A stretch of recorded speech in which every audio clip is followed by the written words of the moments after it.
telling where you'll end up.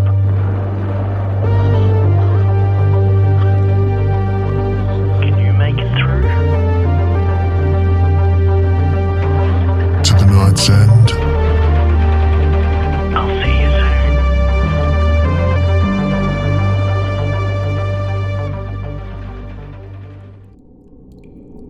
You're almost ready.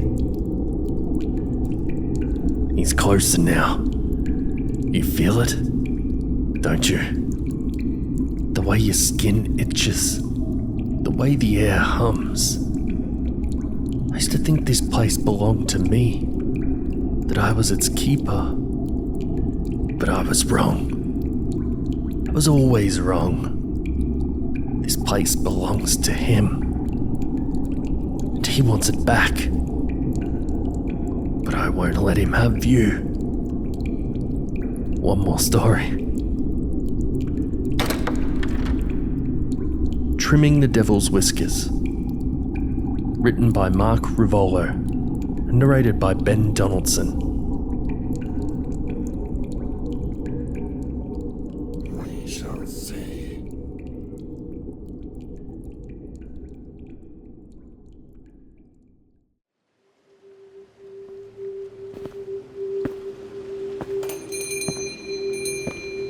The shop is bright and clean.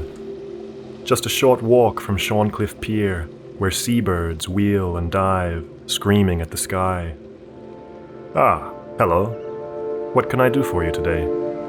The butcher's assistant, a man I've seen but haven't interacted with. I explain my needs and he sets to it. Angus mentioned that you were a wine merchant before coming to Brisbane, the red-faced young man asks. I was, but I've always appreciated a good cut of meat, and that's why as soon as I saw your sign I knew I must stop in. And your boss certainly loves to talk and exchange tales. That he does, the man agrees, chuckling. Good old Angus. But who doesn't? Yes, who doesn't? Every Monday, like clockwork, Monsieur Culotte would visit my tiny shop in the village and purchase 4 bottles of wine. He never desired my best wines, nor my poorest.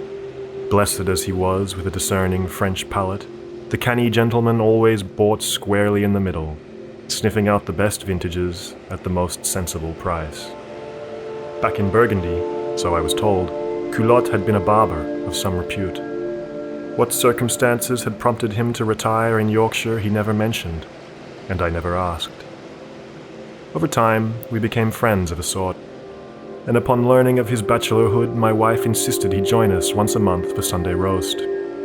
With a fair bit of gentle cajoling, he agreed.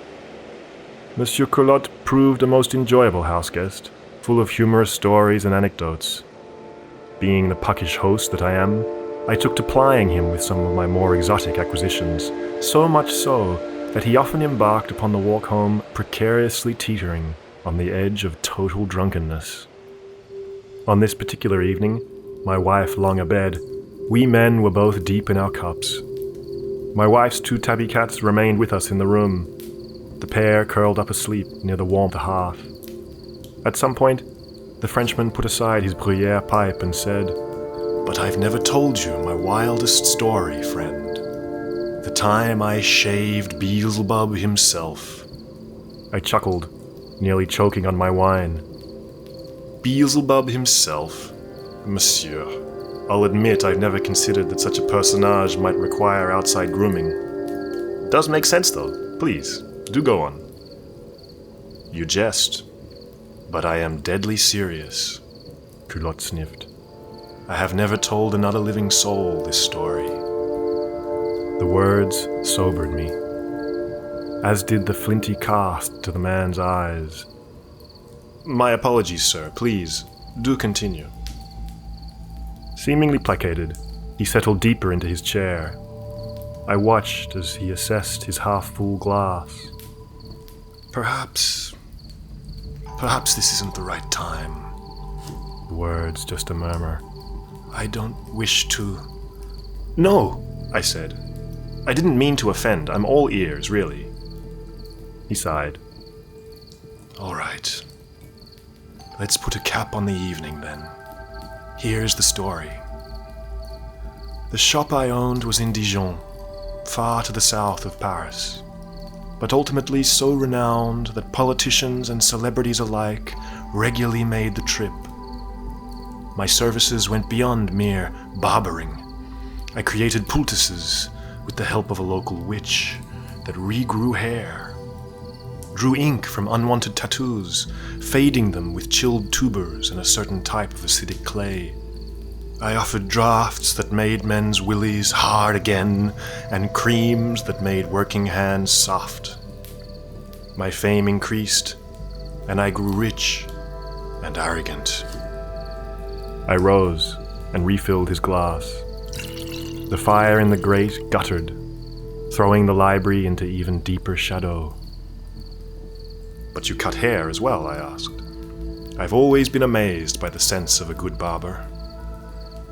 "Oh yes," Culotte nodded. "I started out with good sense. I was an artist, and hair was my preferred medium. I observed facial structures, skull size, and could immediately envision the type of cut that would most complement the client's features. Beards were my specialty, and I would spend an hour trimming here and there, shaping them just so. Small adjustments, and people loved it. My fame grew large, but my ego as well." "I had no idea," I said. "Please, go on." Culotte swallowed half his glass in one go.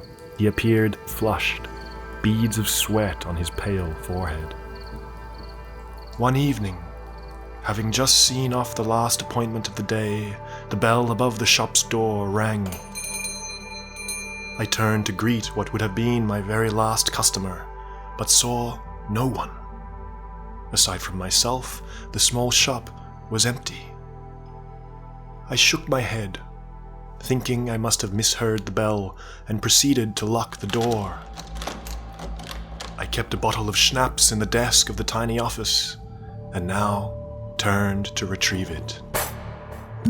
"Maxime, a bit of help over here."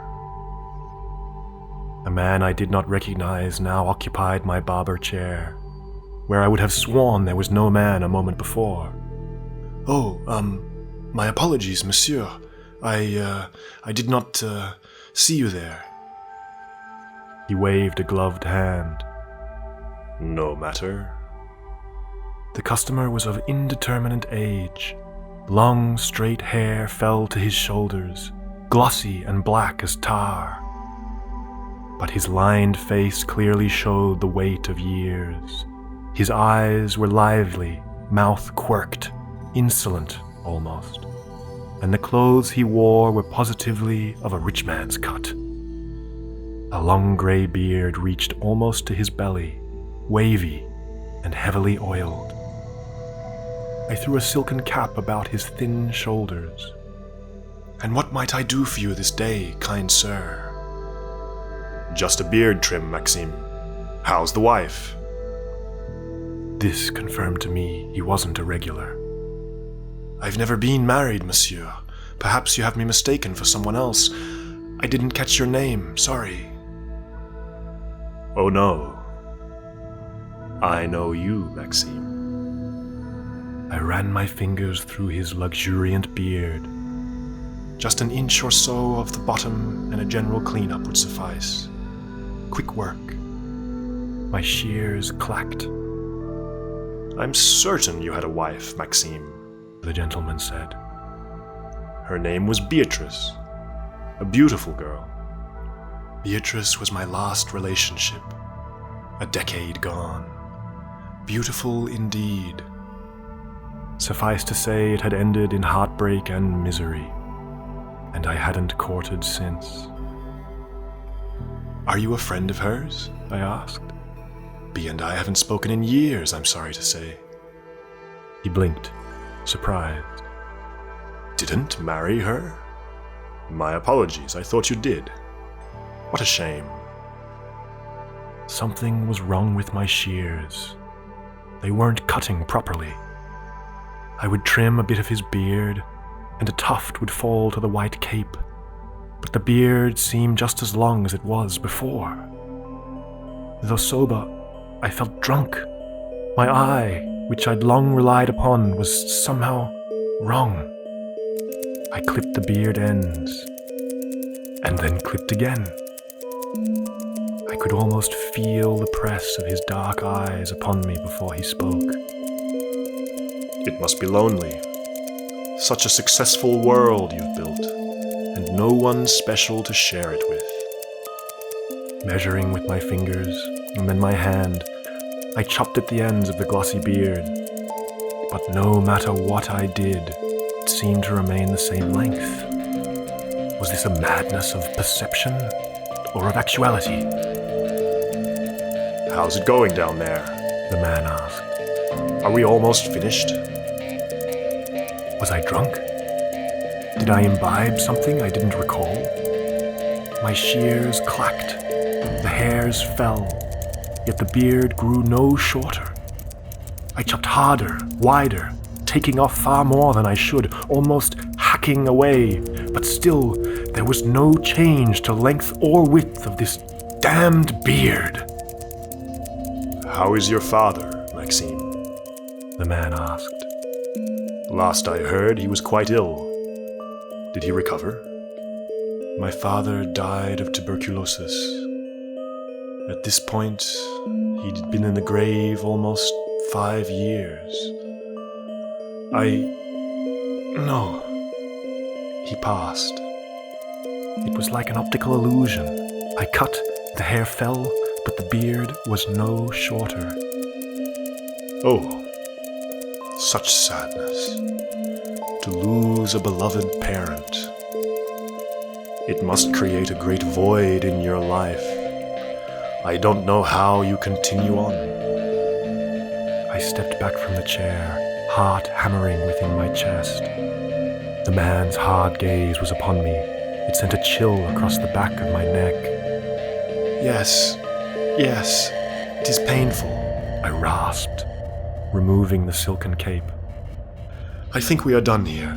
No charge, monsieur. It was so little work, and I'm at the end of an admittedly very long day. Indeed. The man looked to the mirror, ran a gloved hand through his beard, frowned. A mostly adequate job, I suppose. Good day, sir. The shop door closed behind him, and it was like all the air had been sucked from the room. I fell to my knees, coughing, dizzy. I prayed for the first time in decades. Good Lord, save me. Culotte drained his glass, and I leapt to refill it. And what happened then? Did you ever see him again? Yes. He returned every week. I lived each day in dread of his appearance, growing thin and anemic from the stress. He always walked in unannounced, always at the end of my day. The questions flung at me while I struggled with the demonic beard were the worst part. Things this man couldn't possibly know. Childhood traumas, small humiliations I had nearly forgotten, nagging, soul-devouring doubts in regards to my talents, things I thought fully suppressed. I can't even imagine. How abominable for you. I fled Burgundy the next week, abandoned my shop, bought passage on a ship leaving Le Havre in the middle of the night. I thought if I could just run far enough away. You're safe in our little village, monsieur, I said. No need to worry. Practically no one comes this way. We have very few visitors when it's warm, and once winter sets in, almost none. Culotte wept openly, face suddenly inundated by an unexpected waterfall of tears. I'm sorry. I'm so sorry, he said. I've just about been driven to madness. Over and over I ask, why me? And I don't know. Thank you for witnessing my tale. It's done. He'll leave me alone for a while now. Leaping from the chair, he gathered up hat, coat, and cane. He would not even look at me. Are you leaving, monsieur? Yes, I have to go. I'm far too drunk. Thank you for your hospitality, but I must run. Perplexed, I followed him from the study, through the foyer and to the front door. Well, thank you for coming. I hope you're not feeling unwell. He looked at me with bleary eyes. No, just tired. Good night, sir. And good luck. As he disappeared down the lane, all I could do was shrug. Odd for him to run out so abruptly. Perhaps he was embarrassed at having wept. I returned to the study, freshened my glass of claret, and settled down before the fire with a book.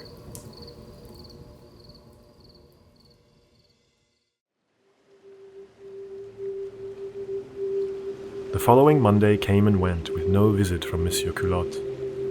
Odd, but not overly concerning. He was not obliged to shop with me. Another week passed, and again he did not appear. Doubt set in. I began to fear for his well-being, and resolved to visit his house to check on him. Perhaps he was taken ill, or had I done something to make him angry with me? A matron with a broom stood in the courtyard of his residence. Hello, I said. Is Monsieur Culotte at home? I'm a friend of his. The matron ceased her sweeping. Hello. Culotte is gone. He moved out last Sunday. He didn't mention where he was headed next. I was confused. On a trip? Or moved out permanently? Why would he suddenly move away? Moved out. Gone, the matron replied. He paid off the last of his lease, so I don't think he intends to return. You're that wine seller. If you might spread the word that my rental is now available, I would appreciate it. I will indeed. Thank you. I won't lie. I enjoyed Maxime's company, so his abrupt departure pushed me into a bout of soft depression. Being older, I don't have many good friends left, and making new ones seems at best difficult. I also could not shake the feeling that I had done something to offend him, to drive him away. After a fairly desolate weekend, I returned to work on Monday. The day was quiet, but just prior to close, a voice startled me. You are open, correct? A woman stood before my counter, yet I had not heard the tinkle of the bell above the door. Her coat, gown, and hat were sumptuous, expensive, and long, jet-black hair fell to below her shoulders. A piercing gaze indicated to me that she was a customer who was used to getting what she wanted. Oh, my apologies, madam. I was lost in my thoughts. What can I do for you? I'm looking for a spicy, dry red. Do you have something you would recommend? Why, yes, I have just the thing, I replied, and pulled a bottle from the cabinet behind me. A Chateau Pontet Canet red. I'm sure you'll love it. May I taste it? She asked. I, of course, intend to buy, but a preview in light of future purchases would be wonderful. It was one of my more expensive bottles, but I'd dealt with customers like her before. A simple indulgence today might lead to substantial business tomorrow. I located a glass and wiped it out, uncorked the bottle, made a show of sniffing and pouring. She took the glass and sipped, made a sour face. It's spoiled, is it not? I took the glass from her and drank. The strong odor, a vinegar stench. The bottle was ruined. How it came to be so, I had no idea. It is. My apologies. Allow me to uncork another. Yes, such a shame, she said, shaking her head. And a shame about your wife, too. All those miscarriages. With her, you'll never be a father. I simply don't know how you managed to endure it. Second bottle in hand, I could almost feel the press of the woman's dark eyes upon me. The same vinegar stench arose as I uncorked it, and along with it, a rushing chill of understanding that swept across my shoulders and neck.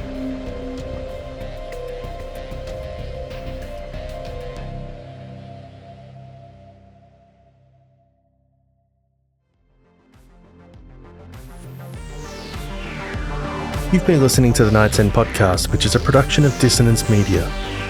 To support us, please leave a review, or for bonus content and the original release of this episode, head to patreon.com/Night's End podcast. Our website is nightsendpodcast.com. Trimming the Devil's Whiskers was written by Marc Ruvolo. You can connect with him on X at RUVFUR. This episode was narrated by Ben Donaldson. Ben is a writer, teacher, and voice actor living in Paris. You can reach him at bcdcontent@gmail.com. Jimmy Horrors was performed by James Barnett.